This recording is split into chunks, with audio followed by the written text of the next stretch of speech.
L'Ufficio diocesano di pastorale giovanile per lo svolgimento dell'annuale incontro con i giovani della provincia di Agrigento quest'anno ha scelto la Valle dei Templi. Lo slittamento della tradizionale data di svolgimento del Giovinfesta, da sempre il 1° maggio, è dovuto alla visita apostolica di Papa Benedetto XVI prevista per il prossimo 3 ottobre a Palermo. Il Santo Padre, durante il suo soggiorno siciliano, ha espresso la volontà di incontrare giovani di tutte le diocesi dell'isola e quindi il raduno dei ragazzi agrigentini confluirà nella grande manifestazione palermitana denominata appunto Agorà dei Giovani Siciliani. Comunque l'Ufficio diocesano di pastorale giovanile ha voluto organizzare ugualmente l'evento che si terrà alla vigilia di una data importantissima per la regione cattolica, cioè la Pentecoste.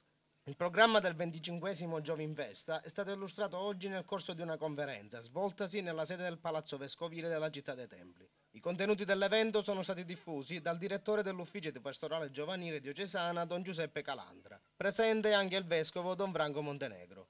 Quest'anno la visita e la data del 1° maggio è saltata a causa della visita apostolica di Papa Benedetto XVI che avverrà il 3 ottobre a Palermo. Comunque avete scelto un'altra data simbolica per la Chiesa. Sì, non è tanto saltato per cancellare appunto, ma abbiamo voluto dare uno sviluppo diverso, proprio perché riteniamo che questo incontro col Papa per i ragazzi possa significare davvero tanto. Allora abbiamo preferito saltare la nostra, l'abbiamo fatto nelle zone, gli incontri, dare un appuntamento intermedio qui nella Valle dei Templi per poi arrivare all'incontro col Papa che diventa la grande festa. Come mai la scelta è caduta proprio sulla Valle dei Templi? Ma la Valle dei Templi è il cuore di Agrigento. Nella Valle dei Templi c'è il Tempio della Concordia, che è la prima cattedrale di Agrigento.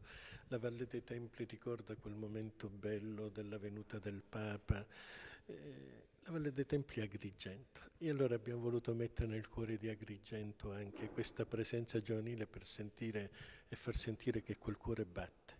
La manifestazione religiosa avrà inizio sabato 22 alle ore 16 con il raduno dei giovani previsto nel piazzale antistante il Tempio di Ercole, dove ad accoglierli saranno presenti il vescovo Montenegro ed il sindaco di Agrigento Marco Zambuto. Subito dopo i saluti saranno chiamati sul palco a dare la loro testimonianza di fede, tra gli altri Suor Rossella Taverna e lo scrittore Dario Lo Scalzo. Al termine dell'incontro i giovani si sposteranno in pellegrinaggio verso il Tempio della Concordia, dove a partire dalle ore 20 inizierà la veglia di preghiera della Pentecoste. Dopo circa un'ora, al piazzale di ristoro si darà il via ai canti e ai dei balli che da sempre hanno accompagnato tutte le edizioni del Giovinfesta. Tra le novità di quest'anno, la consegna ai ragazzi partecipanti di una sacca di colore giallo contenente il libretto della manifestazione, un lumino da accendere in occasione della veglia di preghiera, un'immagine sacra della Pentecoste, un foulard ed una crocetta da appendere al collo.